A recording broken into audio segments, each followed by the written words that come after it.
Welcome to the RaceGuru Thunder Hour with your two hosts, Rich Maletto and Sean Engel, the man, the myth, the legend. We're back again. What do you know? The folks at Fantasy Guru, they were kind enough to say, all right, go ahead. It was good enough the first time, rough around the edges, but hey, we're going to give it another shot, Sean. What do you think? Oh, yeah. I think second time is going to be the charm. We've learned some things. We got some upgrades going. I think we're going to feel pretty good about this, especially going into a hot episode with Hotlanta. Hotlanta, that's right. And hey, quick shout out to Ray Flowers, who really helped a lot with us behind the scenes, get some of this going. Thank you to Jeff and Armando and Rusty and Rob too. So before we go any further, we need to make mention of the MVP game time MVP package at Fantasy Guru. Look, it is a smoking deal, Sean. I can't believe we're actually doing this, but if you go to fantasyguru.com, there's a banner at the top. You can click on Game Time MVP Plan. That includes all our DFS and all our betting for NBA, NHL, NCAA basketball, PGA, MMA, soccer, racing, and there's always more. Articles covering daily fantasy cash games, GPPs, the strategies on the DFS, all our bets that we post throughout the site, access to expert cheat sheets, access to daily and weekly bets, which get posted in our exclusive, well, not only in our exclusive Discord chat, but hey, if you really want to take advantage of everything, I highly recommend the Discord chat. You can find me and Sean in the NASCAR channels, talking NASCAR. You can find me in some of the other channels. Just give us a tag. We'll be more than happy to get with you. Hey, that's true for just about everybody on the site. So get the MVP plan here. Get access to Discord. Get all the bets. I do need to note this does not include NFL, NCAA football, Major League Baseball, or March Madness.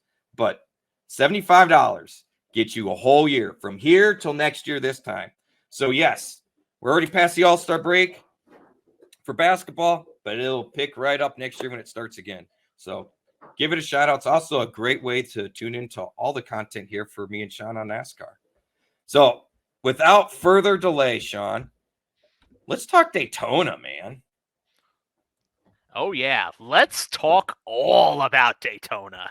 There's definitely a lot we can break down from not just the Cup Series race, but even Xfinity and Trucks have some headlines that we can be sure to cover and talk about and recap, because stuff we've learned at Daytona can also apply towards this week's race at Atlanta.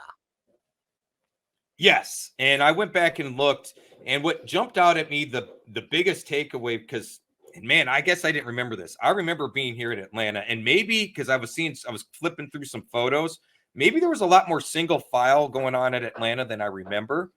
Probably because around the stage breaks and the end of the race, I'm sure we got too wide again, and that's when most of the action happened. But honestly, what my biggest shock, I guess, there's not a lot of cars that wreck out of this race like we see at Daytona or Talladega. And we saw a lot of wrecked vehicles this weekend at Daytona. Oh, that is for sure. The truck race was especially full of pileups, and even the Cup race. The Daytona 500, there wasn't really a lot in the way of wrecks. There was just one towards the beginning of the event, and then there was just the big one towards the end when people were ready to go for it. Just go after and get that victory, because, victory at the Daytona 500, you'll be remembered for a very, very long time, and that especially was the case for the winner there, William Byron. Oh, absolutely. And what was ironic to me is Byron was the guy that really, if we want to talk about the big one there that took place, I guess we kind of had another one that was decent sized earlier, right? That kind of took him out.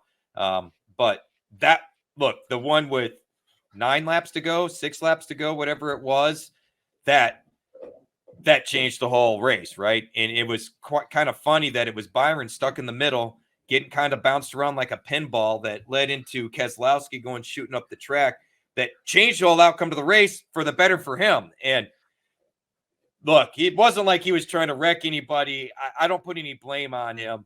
It was just kind of ironic to think about, man, the ball that started the whole chain reaction is the guy that took the checkered flag.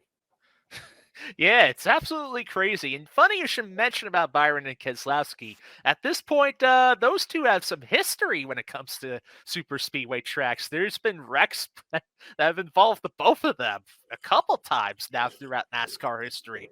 You could say that this is another chapter. I mean, I still remember way back in the day, it was a couple years ago. I think it was at Daytona. It was either Daytona or Talladega when Brad Keselowski was getting fed up about being blocked so many times. And I just find it funny that when he was talking about that, both of the times that he said that he was getting fed up, it was because he was ended up getting wrecked as a result of Byron blocking him. So I think that's a kind of an interesting coincidence to see these two just get together again, and boom, there's another huge crash. Right. And look, I haven't heard Brad blame Byron. I doubt he does. I'm sure he goes back because I think when they asked him, he said he hadn't seen the replay and couldn't, or maybe it was Joey. One of them said, I can't really see from that view. I'll have to go back and look. Look, I don't even blame Bowman. I mean, if we're going to point fingers, it's probably the guy that was pushing Byron at that point, right? Being 3 wide and being squiggly and everything else. Look, I'm going to upset a lot of people with this statement, Sean, and honestly, I don't care. All right. All the people that are griping about the blocking, and we'll probably touch on this too. The big talk coming out of the race was the fuel mileage, right? All these drivers were saving fuel mileage. Nobody was flat-footing it around. Denny Hamlin talked about it on the podcast. I think he made comment that they were running, say, 175-ish, half throttle. When they're all out there, 190 plus. He wants to go. The drivers want to go. Well, Larry Mack said it best. They control that, okay? That stuff's not changing as long as we have this style of racing. You can gripe about the blocking all you want. And the people going, well, NASCAR needs to do something. I'm old enough to be around when we did have rules on blocking and NASCAR was trying to do something. It didn't work out right. It did not work. When you put race control into situations of making subjective calls, you open up a whole can of worms. You're opening up more human error element. You're opening up the cry. We already hear so many cries on conspiracy and favoritism. Oh, yeah, it was a Hendrick driver that won. Of course it is. That's what NASCAR wanted. Yes. So somehow NASCAR wanted all that wreck at the one, and they wanted it exactly that way with all the Fords lined up. That was their plan. It's nonsense. But as long as we have pack racing, look, they're going to save fuel to race on pit road, and they're going to block.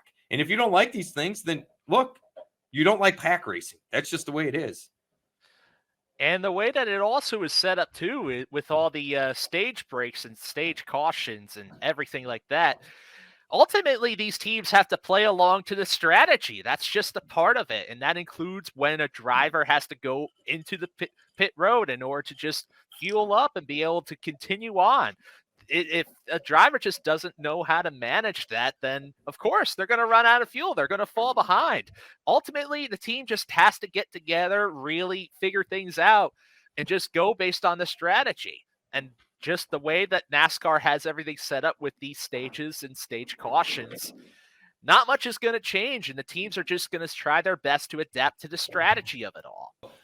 It's very true about the stages, but I don't know that even if we change the fuel cell or the stages, that changes much. Larry Mack really went into good detail on this. And the whole point of it is the goal is to save that half a second, 0.3 of a second, whatever it is on pit road, right? So if you come in as that 4th, 5th car in line, you're now the first car out in line. That is massive because it's hard to quantify how much easier it is to make passes on pit lane when everybody's doing the same speed because you were faster in and out of your box legally than everyone else. It's just huge. And it got talked about on the broadcast about how Brad said he was really watching Joey because Joey makes up about a second on average every time they go there the last few years.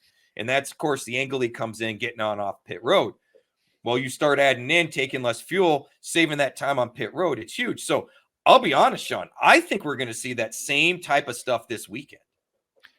Oh, honestly, I think a lot of what we saw at Daytona is also going to apply to Atlanta. I just think the big difference is that if you're just off on that whole fuel sequence, or if you make mistakes, you're going to pay the price at an even worse rate because the track is nowhere near as long as Daytona per se. So, yeah, it's going to be. Let's just say you mess up, you're going to pay for it even more. Oh, for sure. I mean, you mess up at Daytona, Talladega, it's a lap, right? You get lapped and you're probably getting in line with the draft, holding the draft, and riding around trying to stay the first car lap down or the only car lap down or whatever, catching some cautions, which we typically get multiple cautions there, right, beyond the stages, because you're getting them at the stages anyway. Here at Atlanta, I think we saw it, was it last year or maybe this is the spring race, not the fall, but someone screwed up on pit road and it cost them 2 laps. And then what happened was it was a battle. There was a whole slew of cars a lap down because of how the green flag stops went. And they were stuck back there because they weren't, they needed to be the first car a lap down or multiple laps down in order to get that free pass. That is very true there, Rich. And for those that don't know about these sorts of races or how they work, it's just important to keep this in mind because it just goes and adds to the unpredictability factor of these tracks because you just make one mistake, boom, that could kill your entire DFS or even your bets right there. It's very hard in order to come back from being multiple laps down at a track like this. Oh, it's nearly impossible, right? I shouldn't say nearly impossible. Just because there's so many cars that finish on the lead lap historically, and going back and looking at the number of cautions and cars that wrecked out, you have at Daytona or Talladega going a lap down in that first stage. It doesn't even hit my radar. I'll be honest. My buddy was texting me about Chris Buescher during the race last weekend, and I'm like, dude, he'll be back in the top 10 by the end of stage, whatever it was, stage 1, stage 2, whatever. And sure enough, he goes, yeah, he's back in 8th. I was like, we know a stage is coming. There's only a couple of cars, if any, that are a lap down. We know we're probably going to see some cautions. We know pit stops and drafting. It is a different animal, and I threw this out there, Sean. I don't know how likely this is. I'm not a big fan of this style of racing. I call it pack racing because NASCAR doesn't like plate racing term. They have actively asked people to stop using that term.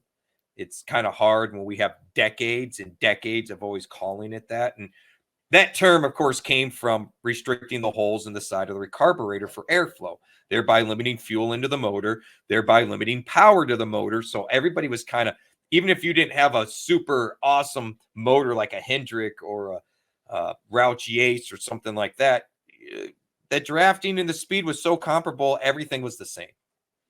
We see the same thing now. We're doing it electronically, right, with EFI, electronic fuel injection, but the concept is the same, and we're doing the same, and it bunches all the cars up. Nobody really gets away, and because of the speeds they're going and the airflow, the draft is significant. It's significant everywhere, but it's even more significant places, Daytona, Talladega. And now at Atlanta, because we've turned a 1.5 mile track into an all-out track. At the start of the run, these drivers are going to be flat out on the gas. As the car goes away, they're going to have to start feathering the throttle. That is not something we see at Daytona and Talladega, that they do that by doing fuel control, right? That's what they're really working on there. The goal there typically used to be flat out all the time, the whole run. So now as I think about it, Sean, let me ask you something here. Maybe the fuel thing isn't as much of a deal as it's going to be the handling of the car, right? Because we know as the handling goes away, they won't necessarily be flat out. Oh, that is for sure there, Rich. Definitely when it comes to these sorts of tracks, if anything, this makes it have its own personality compared to Daytona and Talladega a little bit. But with the handling of these cars, especially as it goes forth, you get deeper into the run, handling is going to be a big factor, especially, say, if it's late in the race, a driver's trying to make moves, trying to get towards the front. The better your car's handling is, the easier it is going to be to make those moves. But if the car's just slip sliding around, it may not even be the driver's fault, but that could also cause a crash just from the car just not going where the driver's telling it to go. And then from there, again, bringing it all back to the DFS and betting perspective, that'll kill your bets. That could kill your DFS lineup. It could swing the nature of the entire game in just a matter of seconds. Well, and we'll talk about this when we get to the DFS stuff, but that's why I was trying to explain this to my dad. That's why I'm adamant. I don't care if it's GPP or cash games. You have to be willing to play some chalk. honestly, I think you need to be chalky on 3 to 4 of the guys to consistently be cashing in DFS. You have to hit on the contrarian ones, but because of the nature of the game, if you don't hit on, if the chalk play hits, you're screwed because you didn't play it. If the chalk play crashes and burns, that's great if you don't have them. But if you do have them, it's not a lineup killer. I went back. I couldn't believe 3 out of my 4 lineups cashed. It wasn't good money this week. I broke even more or less. But 3 out of 4 lineups cashed, and I had a negative or 10 or 11 point score in all of them. Every single one. Wow. Just wow, man. That's crazy. Well, but I mean, come on, 70% owned, Sean. You don't see that kind of chalk. You know, people that play DFS across multiple sports, who is getting 70% chalk? I mean, it's not a thing you see every day. That's NASCAR for you. But I was going to say in NASCAR, that's not all that uncommon. You know, it was a little more split up this week. The chalk was heavy, but there was more like 40, 50% owned guys than normally, right? But it was all the same kind of thing. The Kyle Busch, just the stuff we talked about last week. The Kyle Busch is back there. Noah Gragson wasn't so highly owned, but Kyle Busch was. Truex was kind of in the middle. Who was the other big one? Stenhouse was back there. I'm trying to think of another big one you suggested that was starting back in the 30s. Anyway, Reagan was highly owned. It was 3. Oh, Hamlin was back there. So Hamlin and Busch both got significant. And Blaney. Why am I forgetting Blaney? All of those. It wasn't Hamlin. It was Blaney. It was Blaney. Yeah, because Hamlin started up near the front. It was Blaney. It was Kyle Busch. There was 3 of them that started way in the back that were all priced high. And they had most of the chalk. But in one of my lineups, I don't remember who it was. One of them was 70%, 67, 69%, something like that. And you see that. That's not all that uncommon. Nick Sanchez was only 9% owned in the truck race, as an example. He won the race. He started 6th. Nobody was on him. Had the 7th most scoring points. That is true. And what was that you wanted to say about Nick Sanchez since he ended up winning the race? You said that you wanted to make an apology for that, I heard. I do. I have pushed Nick Sanchez so much. When I told the wife Nick Sanchez won, we both assumed we had a bet on him. So she goes into the books and starts looking, and she's like, we don't have a bet on him. I swear we bet on him. And so I start pulling up my article and the bets I posted, and I could have kicked myself in the nuts.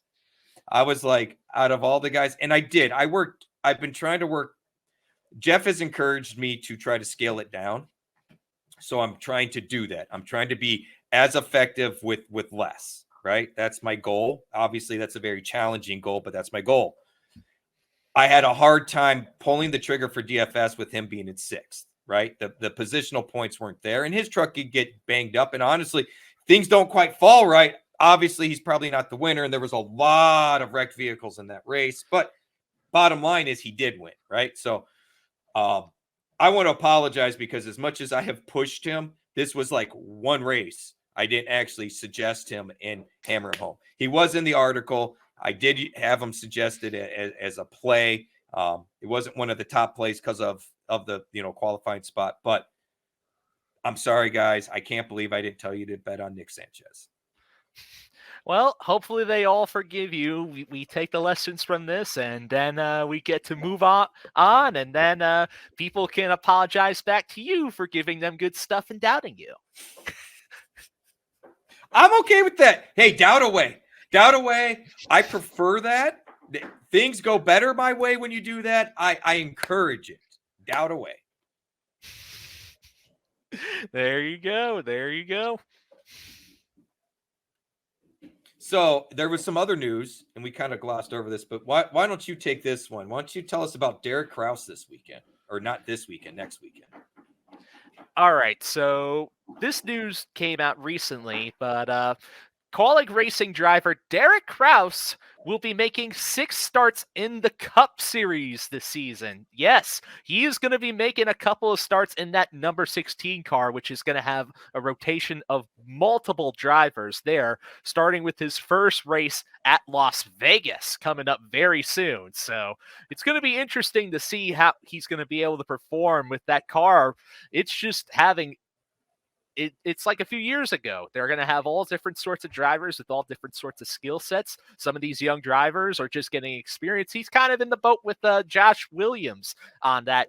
Being Williams is an Xfinity regular, getting some time in the Cup Series, and now I'm seeing a few races there too, including Las Vegas, one of the Darlington races, both of the Phoenix races, and one of the Kansas races. See how he will do, and especially how pricing for DFS is going to factor into this as well.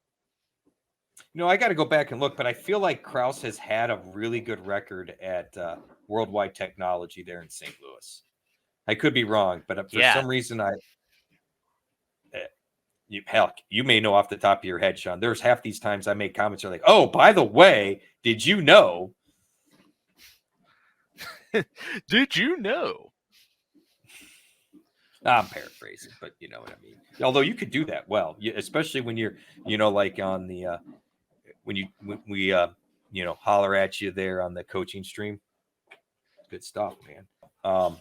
I touched on the whole fuel thing controversy and all that stuff that NASCAR is looking into, but can you touch on the Fox broadcast controversy? Because I get what they did and why. I'm still twisted up a little bit of when the caution fell and when the cars freeze, but I know there was a lot of other discussion. So why don't you touch on that? So just to bring things into perspective here, Rich, this all stems about from the finish, of course, because when they were showing the race finish on the Fox broadcast, they didn't really capture the exact angle at the time of caution.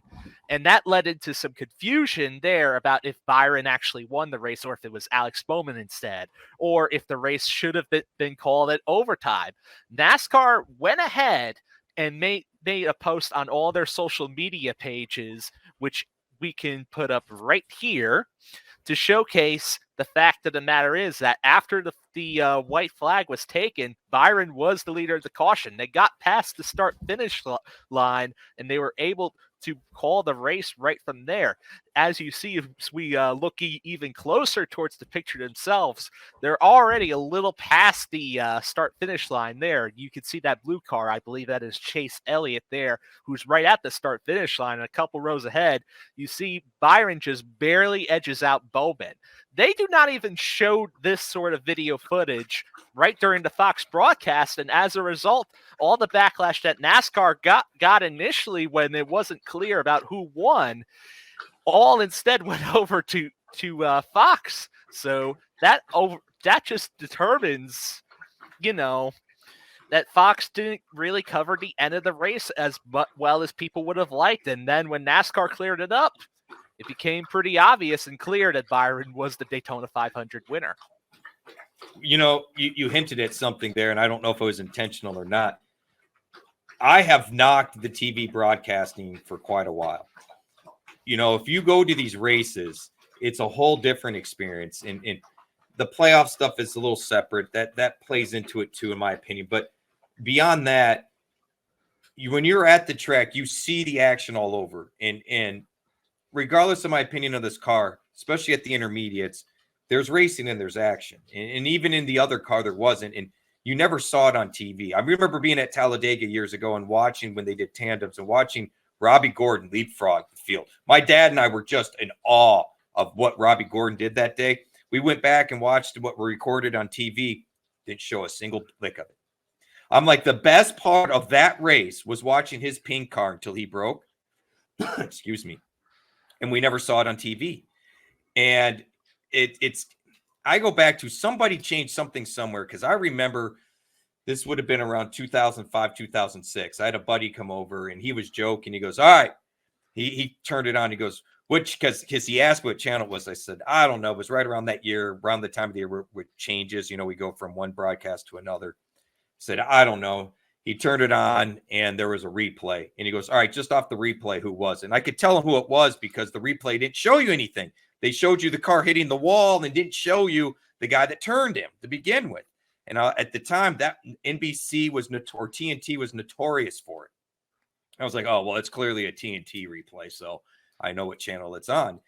Somewhere it changed, and Fox started doing the same thing, and I've been very disappointed. And the TV ratings, Dale Jr. talked about it, the TV ratings have to be a concern with the way they've been. I think some of it's the coverage. And right there, in NASCAR's defense, maybe there isn't a liaison, maybe there should be one. Fox should have made sure they somehow understood what NASCAR was looking at when they called the winner. NASCAR should have made sure that Fox knew. They create their own messes, in my opinion, with some of this conspiracy crap by just not being transparent. Kudos to them for that picture. Like I said, I'm still not sold. That's when I would love to see the picture right before the caution flew, the picture right after the caution flew. That's what I want to see, because I'm still not sold when it actually fell from that photo. I know it's a caution at that point, but at what point did it go green to yellow is what I want the photo of. You know what I'm saying? But kudos to them for getting it out there.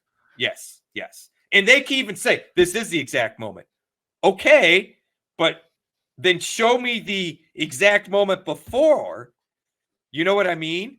If they show us the exact moment before and they haven't taken the white, and then you show me this picture where they're clearly 1, 2, 3, 4, 5, 6, 7, 8, 9, 10 cars past the start finish line, that's a big difference. Now, if you show me the picture before, it's still green and Byron is, say, just past the start finish line, I've got no argument, Sean. Do you know what I'm saying? It goes back to be transparent and show us. And I don't think NASCAR's done itself any favors in the past. And I think that's quite kind of why they get questioned all the time. And then you mix in, I would agree with you, poor job by the TV on showing this, and you're going to have scuttlebutt. Oh, definitely. But in this case, I think this was more of a Fox thing than it was a NASCAR thing, because NASCAR, they were clear. They came out with the receipts. You could even see in the photo, that's the exact moment right in the bottom right-hand corner of the image. You could see the caution light as yellow. They said this was the exact moment that the caution flag threw. It would be interesting because if this was Talladega instead of Daytona, though, too, we'd be going into overtime there because the start-finish line's at a different position. But overall, it's very clear. NASCAR came out. They had the receipts. They were ready. It's just Fox themselves, even though they covered a pretty good race, I'd say, up until that point, they just failed to capture that moment. I still say, show me the picture of it green. I want to see where the cars were when it was last green. I really do. You tell me that's when the caution came out. I don't believe you. That's my problem. I don't. And look, this isn't like they haven't created this monster with some of their calls where we have gone back and been like, wait, no. You said this, but that's really not what we see is truly what happened here. So, like I said, it would have been 2 tweets, 2 photos, but give me 2 photos and I'll shut my mouth. Be a part of the 2-tweet party there. Get NASCAR to tweet twice. I have 2 photos when I post both dogs, right? I mean, you can put 2 photos in 1 tweet. I'm just saying, and there's nothing wrong. That was a good enough image. You didn't need to have it like zoomed in or anything. Again, get rid of all question. You have video. You can get me the still shot right before yellow, right at yellow. And as long as the cars don't look like they're half a straightaway away, I'm shut my mouth. And how much extra work would that really have taken? All right. Well, if you're part of Rich's agreements there, be sure to tweet at us and be like hashtag 2-tweet party. There we go. I love it. Hashtag 2-tweet party. I love it. Hey, and you can find Sean. Give him your Twitter handle, X handle. I'm sorry. It is at SeanE247. We'll put it up on screen there. And your Fantasy Bosco. Perfect. All spelled out. Thanks, man. I am spoiled with you back there plugging all the buttons over here, man. Jeez, making it easy. And I want to give another, again, if you want to catch all our racing stuff and more, NBA, NHL, basically everything but baseball and NCAA football and NFL. in March Madness. Everything for $75 for the next 12 months. Go to fantasyguru.com. Go to the Game Time MVP plan, $74.99. Sign up. Check it out. Well, enough about the TV, but let's talk about some fun stuff. Sean, you threw out the link for the paint schemes and had us pick a couple of piece, which that was a lot of fun, man. So why don't we talk a little bit about some of the paint schemes for this weekend? Yeah, let's get into the paint scheme spotlights of the week there, Rich. What's the first paint scheme you want to talk about here that caught your eye this week? And I want to make this clear. I'm not picking these cars because of the sponsors. I know people are probably going to think that. For me, it's the look, some nostalgia, and I'll tell you, I got two of them, and I'll tell you why, in colors. So my first one is Chase Elliott. I'm an orange car nut, man. When I build my race cars on my video games and silly stuff like that, it is orange. I'm a Dukes of Hazzard guy. Especially from the side view, I love the look of that car. There's enough black on there, enough orange. That is, my wife would tell you, if she came down here and saw the paint scheme, she'd tell you exactly which one. Like, it wouldn't shock her if I asked to get a hat or a shirt or something, because they always sell those special paint schemes, paraphernalia to go with it. But I really like that Chase Elliott number 9 this week. Oh, yeah. I actually, as far as some of the interesting paint schemes are concerned, I have to agree with you, Rich. I know Chase has ran the Hooter scheme for the past couple of years, and there's been variations on this sort of thing. But the way the Night Owl scheme looks this year, and I've heard that they've done some things with the paint in order to make it stand out on race day. I think this thing is going to fly and look really great, Rich. The orange is a nice contrast with the black. Love it, man. I love it. Yeah, I really like this paint scheme. And then, so who was your number 1 there, Mr. Sean? Well, funny enough, your number 1, my number 1, I should say, was actually going to be your other choice, believe it or not, because I think that is like the coolest looking new scheme that I've seen this week, and that is John Hunter Nemechek's Family Dollar scheme. I mean, look at this thing. Look at it. Even though this is a cool render here of the car itself, I mean, the orange number, the Family Dollar logo, the little stripes. I know a lot of the schemes that are going to be out on the track this week are going to be like the standard driver-based schemes, but this is a completely new scheme that's being put out. It just looks like it flies. It looks fast. It looks so cool there, Rich. It reminds me of the old Haviland 42 car. I get it's a different shape number. This is the petty number shape, right?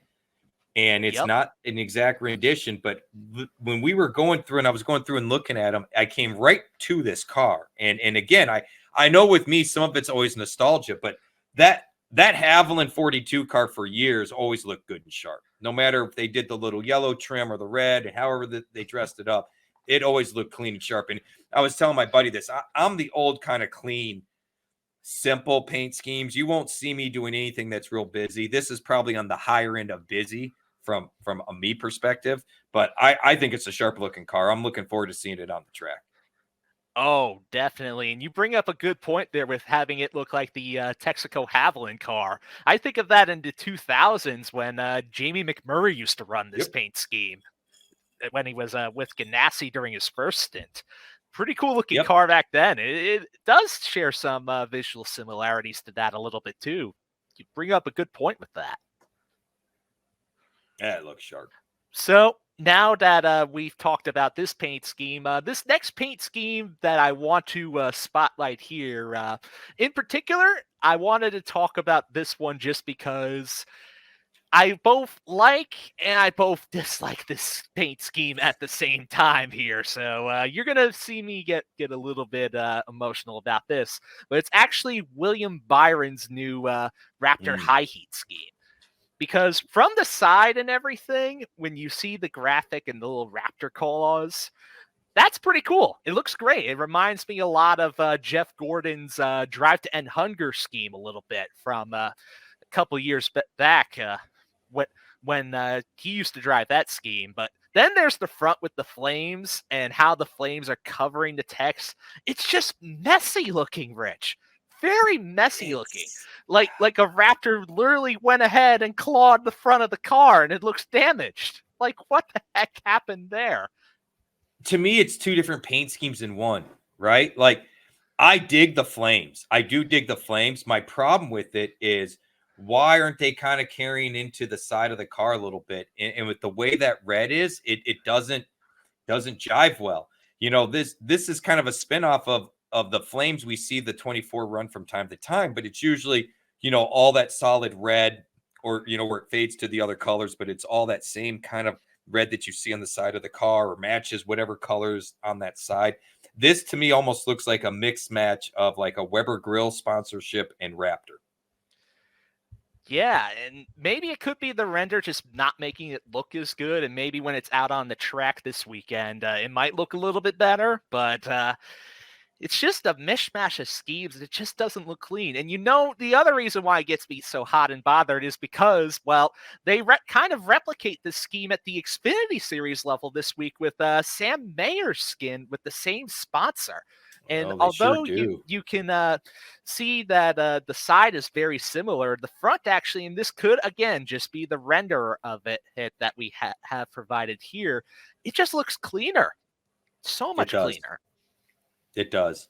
And that's why it'll be interesting to see what it really looks like. That previous photo, the reason I kind of liked it, good flames are not easily done and are rarely done. They were actually look like good flames, but it's not done well on the car. Does that make sense? At least in my opinion. Oh yeah, flames, when you get it right, it looks really cool. I mean, see Jeff Gordon's famous DuPont scheme back in the day in the early 2000s for reference. That is one of the coolest schemes out there. This one, on the other hand, I don't think it nails it. I just don't think it does. What if the car was all black, for example? If it was all black, or just like, say, if it was just like how it was on the side with that kind of red there, where it's more of a mellow red, then yeah, I think it would look a lot better. It would look really cool, in fact. But it's just the way the flames are there at the front. I get they're trying to be high heat. It's supposed to be aggressive. It's supposed to be fiery, in your face like a raptor. But no, it just doesn't work for me. I gotcha. I think if the car was all black, like I said, I really like those flames. I just want them carried back to the side panel more, and I don't want the red on there. It clashes. You've got orange and red and different hues of red and stuff in those flames. You can't have any of that red in there and it not clash, in my opinion. So I'm curious. I'm with you because it looks better in the rendition on Sam Mayer's. It really does. So, oh yeah, for sure. Way better. Yeah. So I'll be curious to see what it actually looks like, because, you know, these cars are all wrapped now. So they do a lot of digital printing and things like that on the when they make the wrap. So I'm really curious to see what it looks like. Same. When it goes out on track, maybe my opinion will change, because maybe it'll fly when it's going forth and racing through the day or through the night. Right. All right. Well, so now that we're getting towards the end of the show here, Sean, let's make sure we touch on some of the bets in DFS. And I want to put a little caveat out here. One, keep in mind, we're doing this before practice. We're doing this before qualifying, all of that. When we go to some of the other tracks, I don't want to say things are more predictable, but a little less chaotic.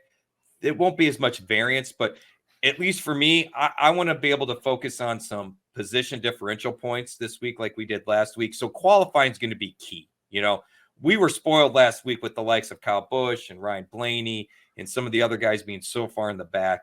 It was easy to like the chalk. It was easy to play the chalk, you know. So the core I have that we'll go over a little bit later here, or come up here shortly, it's more value picks. I will certainly pivot from this once qualifying takes place, but they are 4 drivers. If you use them, you will have all the freedom in the world to do whatever you want with the other 2 drivers. As far as the bets, look, the lines are probably going to change once we see some qualifying. Some of these lines are more, I really like the lines, so I'm willing to take a little bit of action, because like last week, this week, it's okay, in my opinion, to take some longer shots. I'll be more on the favorites probably as we get through here to the season. But for right now, with some of the way the racing has gone, especially with the plate or pack racing, I'm willing to kind of dabble a little bit deeper down on the lines. So with that out there, I guess, I mean, we've covered a little bit Atlanta already, what we should see. I mean, we covered that earlier in the show. Why don't you break down, Sean, your DFS or betting strategies for this weekend? So when it comes to the DFS side of things, well, I'm going to treat it pretty similarly to Daytona last week. Going to have a lot of different sorts of DFS lineups there. I'm going to focus on all different sorts of drivers. I'm primarily going to focus on a lot of the ones that start towards the rear of the field, especially if they're notable names, because that ultimately is going to impact what makes or breaks a lineup this week. But I am also going to keep in mind about the different sorts of drivers that can get up there and lead laps. There's been a couple of cases before in this newer version of Atlanta. Remember, the track, for those of you that aren't familiar, the track got reconfigured into the layout we see it now back in 2022. So there's only been 4 races there. And within about 2 of those races, we've had at least dominating performances by the race winner leading over 100 laps. So getting the dominator in that sort of case, especially if this ends up becoming a dominator heavy race, you're going to want to be sure you get in there and keep an eye on some of those names. You want to think about drivers like, say, Joey Logano or William Byron. Funny enough, those are the 2 drivers there that have won at this track and led over 100 laps. So you want to be able to have drivers like that while maintaining the rest of your lineup in a sort of way where you can be able to get those drivers with high place differential upside, drivers that start towards the back that can move their way towards the front. So having a good variety of drivers that I would say you have to lean more towards drivers starting in the back in order to get yourself a high scoring DFS lineup, but also having racers that can go out there and lead laps, like 1 or 2 drivers. That would be a nice way in order to overall round your lineup.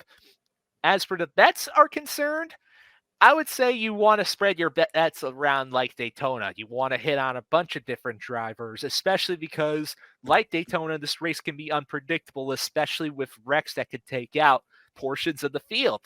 You want to treat it a lot the same way this week, and that's exactly how I'm going to attack it. I think that's absolutely spot on. Right there, you touched on it. The biggest difference that we see this week with Atlanta versus Daytona is dominators are a little bit more of a factor. I shouldn't say a little. Compared to Daytona, they're a lot more of a factor. We can see someone get out there and lead 50, 60 laps or more. You're not going to see a lot of that Daytona. I mean, it's common for us to have 14, 15. I mean, I forgot the one number was so ridiculous on the number of lead changes in Daytona. When you're 2 wide, 3 wide, it's lead changes nonstop, where we're not going to see that as much here. But to your point, we're still going to want those dominators for the higher ceiling. We have to have it. It's going to be a necessity. So I think that's spot on.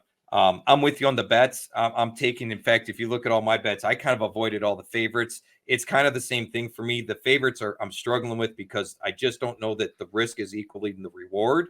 As we get into the season a little bit more and dominators are even a bigger factor, and the favorites are a little more. I mean, now it won't be uncommon for us to have 4 or 5 drivers well under plus 800. You're not going to see that at Daytona, Talladega. We're not seeing it here at Atlanta. So I'm willing to gamble a little further back, especially with a couple of the lines that we'll highlight that I think are just way off base. Oh, definitely, for sure. I think there's a couple of bets here, and you've pointed out some of them where I'm like, I think I definitely would take a shot on that just because the odds are that favorable. And it's funny enough, you talk about some of those drivers in mind. Some of them have crazy odds in the way that they've had good history at this newer Atlanta, but then their odds are just so high up that I'm like, wow, Vegas does not have a lot of confidence in this driver. They could easily just perform well and even compete for the win, just even be right there at the end. Absolutely. Well, do we want to jump into some of our favorite bets then, Sean? What are your thoughts about that? And I want to remind everybody, we will be updating things in Discord. We have articles that drop all this week at fantasyguru.com. Please go to fantasyguru.com, check it out, sign up for the game time MVP plan, $74.99 for the next 12 months. We'll have you all covered, but we'll be updating this constantly, and we update our articles. Oftentimes we have to write the articles before we even have qualifying because NASCAR gives us such a small window. So, hey, be sure to get access to fantasyguru.com. Be sure to get in Discord and stay up to date with all this. But with that said, Sean, why don't we go ahead and jump down to some of our favorite bets? Yes, let's go ahead and do so. All right. Hit me, Sean. Who are your core four bets for winning this week as you sit today? So, as of right now, I would have to say that my core four regarding the betting scene, and keep in mind, I want to make a disclaimer that this is just calling it for a driver to win a race. It's not for top 5 or top 10 or top 3 or just head to head or anything like that. These are just for the drivers in order to flat out win. So, which we will have bets for you guys on all those things Sean just mentioned. He posts those constantly in Discord. You get tagged. So again, fantasyguru.com. And this is just a taste of what we have there for you. Yep. And you do want to go forth and get in there because a couple of the bets that I posted did end up hitting. So you want to be sure to get in there. You want to be sure to get a sense of where my head is at when it comes race day, because that's what I'll be the most sure of my bets compared to pre-qualifying, when qualifying can really affect how these bets may go. So these can be subject to change. But, besides the point, let's get right into it. And my 4 bets in order to win are Joey Logano, William Byron, Ryan Blaney, and Brad Keselowski, plus 900, plus 1,000, plus 1,000, plus 1,400, respectively. I think those 4 drivers, they've all shown great history at Atlanta. Joey Logano and William Byron, they both won at this track before. Blaney, he's led in almost all of the races there. Keselowski, same case. He finished top 10 in both of the races last year. All 4 of these drivers, I have my eye on them, and I'm already locked and loaded, as I think they're all going to be in contention for the win this weekend. What's interesting to me, Sean, at least out of those 4 drivers, 3 of them are all in the top 4, 5, 6 spots in the books, right? So quote unquote favorites when you're looking at 40 drivers, 36 drivers.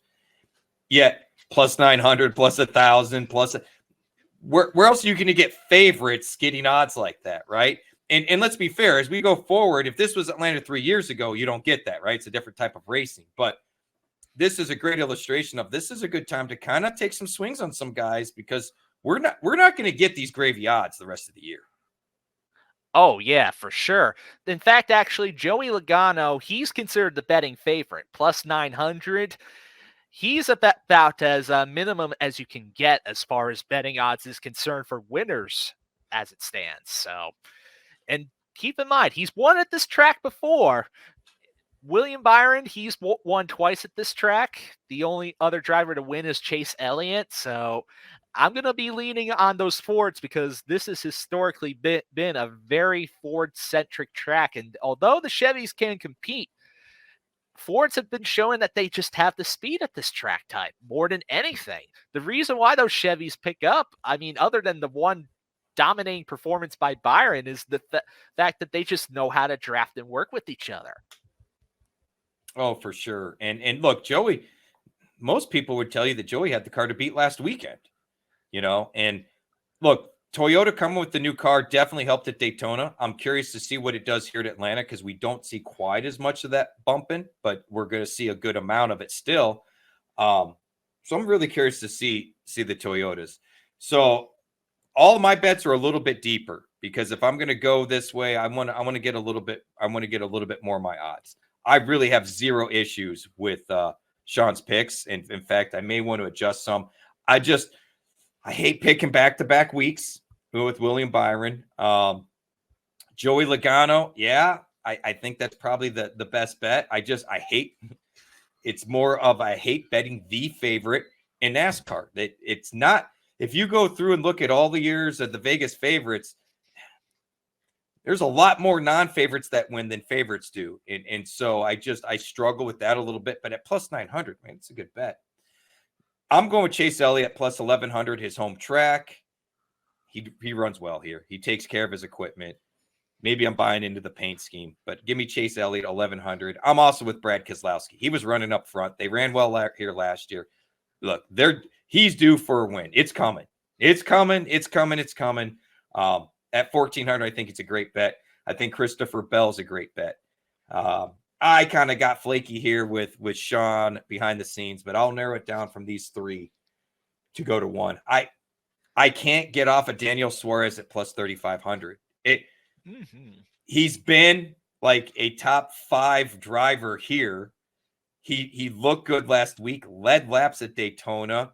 I just think his odds are completely out of line. So give me Daniel Suarez at 35-1. I have to agree with you, Rich. Daniel Suarez, surprisingly, you don't think of Daniel Suarez as a super speedway-based ace, but he's actually been very, very good at this track. He's had 3 finishes of 6th or better. That's pretty hard to do just for any driver in order to even hit that sort of mark there too. And you have to remember, one of those was a runner-up finish as well. So Suarez at plus 3,500. I absolutely love the bet. I would definitely take that as it is right now, especially with those odds. He's kind of like a sleeper that could win this race. I love it. I think Vegas is way off on him, man. I don't know what they were looking at, because I didn't realize it either. Like you said, you start looking, and then I went and looked at Daytona because I'm like, he did run well. And then I start looking, I'm like, he's done pretty good at this style of racing. And so I'm looking and I'm like, to have him priced behind, say, Eric Jones, and Eric has run well here, but if you made me choose between the one, I'll take the longer odds. Yeah. I mean, I don't blame you. I would definitely take a shot with odds like that. Definitely would. All right. So moving on from the betting. Now, like I said before, our core DFS picks, I'm fairly confident we will change these once we get through qualifying. At least for me, any core I do, it's a mix of a dominator or two that I'm looking at, position differential, high-end player or two that I'm looking at. And I really want to have a core kind of based around those 2 criterias. And then I kind of fill it in from there based on money left over, who I like, where they're starting, all that kind of comes into play to round it out. So, Sean, why don't you lead us off here with your core 4? Because I got to tell you, man, I'm kind of right in line with you. I know my core 4 is fairly different, but like I said before, I just really went for value, guys, for the most part. I really like your core 4 here, so let's dig in.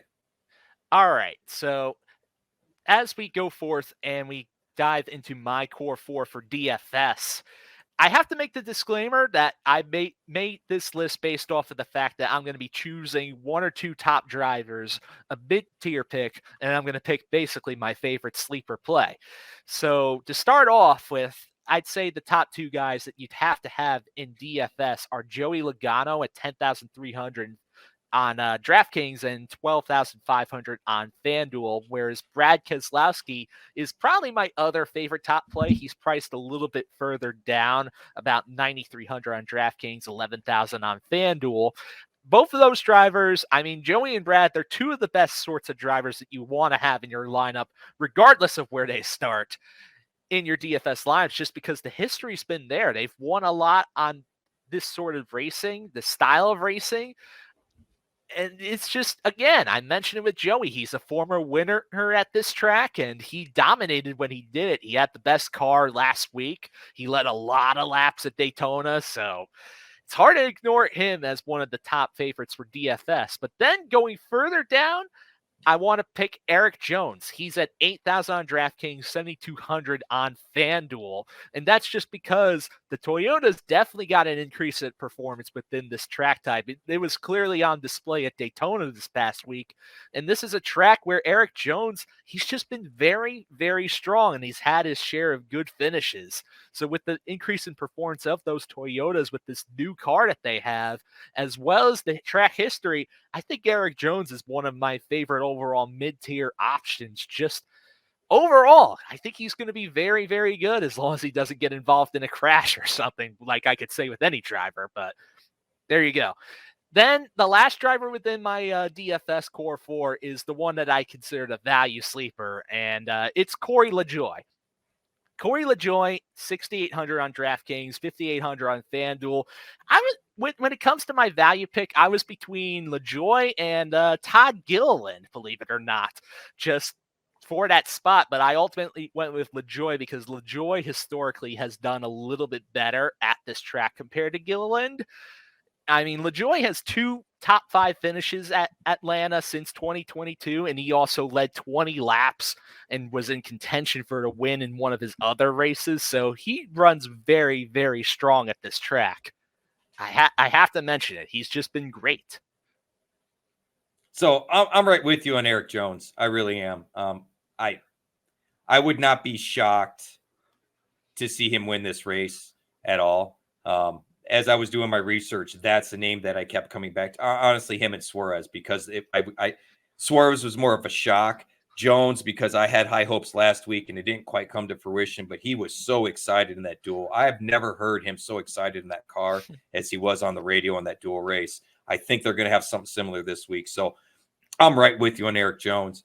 And starting next week, Sean, I'm going to emulate what you do on the core 4 here. I'll go with 2 top tier, a mid tier, and a value tier. I want to have some consistency, and I like how you did that. This week, like I said, I was very torn because I'm chasing position differential points, and I want to have options, right?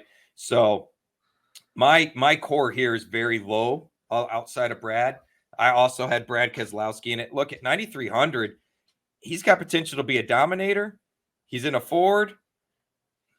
I think he's a value play at that top tier. Teammate Austin Cindric at 7,000. I think he's underpriced. The guy was right there for the Daytona 500. He has an incredible driving record at Daytona, ironically.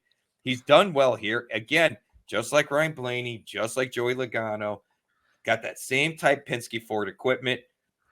He's very capable. At 7,000, I thought he was way underpriced. John Hunter Nemechek at 6,200. I think he's way underpriced. Top 5 finish last week at Daytona. Has run well in Atlanta Xfinity. If I remember correctly, he dominated one of the Xfinity events, or at least led darn near all of it before something fluky happened there at the end. 6,200, again, teammate of Eric Jones, same equipment. I think he's a steal of a price. And then again, Daniel Suarez, 7,300. A guy who constantly seems to be a top 5 guy at this track, priced at 7,300.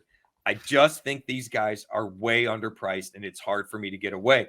To Sean's point about making multiple lineups, there's no sense in building a bunch of lineups with these mid-tier guys and not trying to cash in on some of the dominators. You might as well build 2 or 3 lineups, spreading the love with that. Mix in Eric Jones, mix in Corey LaJoie.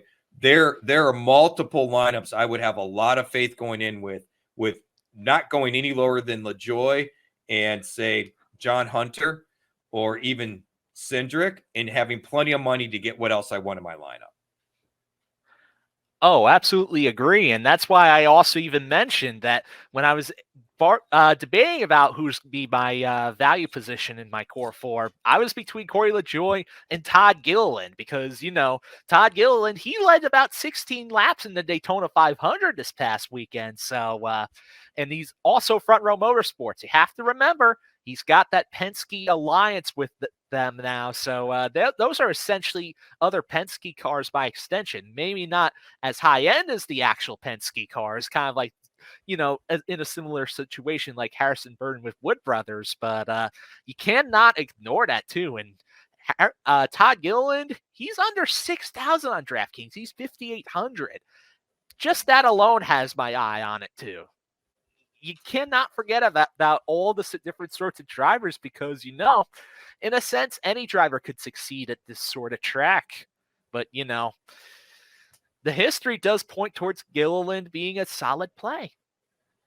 He's done well at the plate races. I mean, we talked about him briefly last week. We both kind of liked him. Tyler asked us both off air some longer shot picks, and both of us went right to Gilliland and LaJoie right off the bat. I mean, I'm right there with you. And let's be honest, I touched on this on the overview article that'll drop later Thursday night or later tonight. We're Thursday night, later tonight. The parity in NASCAR has never been at the level we're at now. I mean, Corey LaJoie is capable of winning that race. John Hunter Nemechek is capable of winning that race. Daniel Suarez is capable of winning that race. Joey Logano is capable of dominating that race. He's also capable of leading the first part of it and fading. I mean, it's going to be interesting to see teams keep up with the track because I think that's going to matter. You know, you asked earlier the big differences with Daytona and Atlanta. And we talked about the dominators. We talked about the wrecks a little bit. The track changes, I think, matter a little bit here at Atlanta. And it seems weird because it's a shorter event. I don't think we're going to be crossing over into night unless there's a rain delay, and it doesn't look like it. So I'm really curious because historically speaking, Atlanta, even under the old track, was slick, was slipping and sliding, was all about handling. And we're back at that with this card. No matter how good you had your handling last weekend, while Dega is all about speed, you need even more handling this weekend.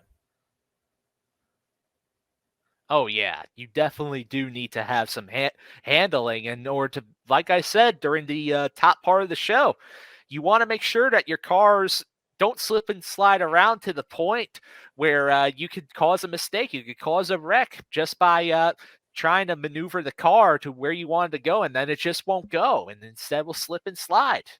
You could even hit the wall. Anything could happen. You just need to have a car that handles so a driver can make the moves that they can be able to make in order to advance through the field towards the front. Absolutely. Absolutely. Well, Sean, we're up against the hour. I know you got some things you got to work through on the podcast here, as far as a lot of work that I have now apparently dumped on your lap by, but not so much of a choice, but it is what it is. So we'll time out here and get going on it so you and I can get back at it behind the scenes. But hey, be on the lookout for my truck article, my overview article, my truck article, and cheat sheet, of which I'm going to be trying a new legend on the cheat sheet this week. I haven't told you about it yet, Sean, but last week I kind of had an epiphany on something I want to try to maybe help me focus in and narrow down some choices for everyone. So I'll be kind of playing with that. Sean, you're going to have everyone covered as always on Xfinity and Cup again. And your Saturday is going to be slam full because of the way the NASCAR schedule, although we do get qualifying on Friday this week. That is right. We have qualifying for both trucks and Xfinity on Friday, so there's definitely going to be some time in order to make sure the write-ups and the cheat sheets all go out in time, because from there, track activity leads towards a doubleheader race, as well as Cup qualifying on Saturday, and then Sunday is the actual Cup race at Atlanta. So plenty of action this week. It's going to be exciting to watch. For all fairness, as much as NASCAR gets griped about condensing stuff, I love this type of schedule. This type of schedule is fun for me. The Xfinity and truck races typically are a little shorter. I've got no problem recording one if I've got stuff to do during the day and catching it that night. I like having that Saturday night race. I enjoy some of that. I enjoy not having it on Friday night. So having qualifying, I love how NASCAR did this schedule, and I hope and pray we see more like this, to be honest with you. I'm sure we're definitely going to be seeing at least some of it, but the way that the schedule is set up this weekend, you can get some sleep. I can get some sleep. We can have clear minds. We can prevail. Right? We can win. We can win. All right, Sean. Well, there you have it. That's our bets, our DFS. But hey, please come to fantasyguru.com. Sean's going to have you covered on Xfinity and NASCAR with his cheat sheets and articles. I've got a preview article along with the truck article and cheat sheet. I'm going to be tweaking the cheat sheet legend a little bit on the truck series. We're going to try a little something. Sean doesn't know about it yet, but I'm trying a little something.